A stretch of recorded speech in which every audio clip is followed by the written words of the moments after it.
Security practitioners are not struggling because of a lack of tools.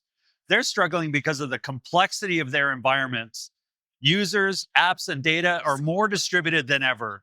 That requires that they have security controls that are appliance based, virtual, cloud based.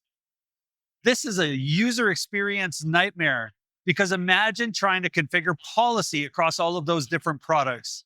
Now, you hear a lot about Cisco Cloud Control solving troubleshooting use cases, but this is also a configuration use case that we're solving within Cisco Cloud Control. And what we're calling it is mesh policy.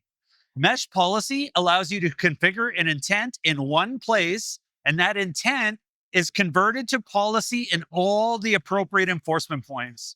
Not only does this give you a more consistent security posture, but it also gives you a more consistent end user experience where users are able to access their apps and data no matter where they are.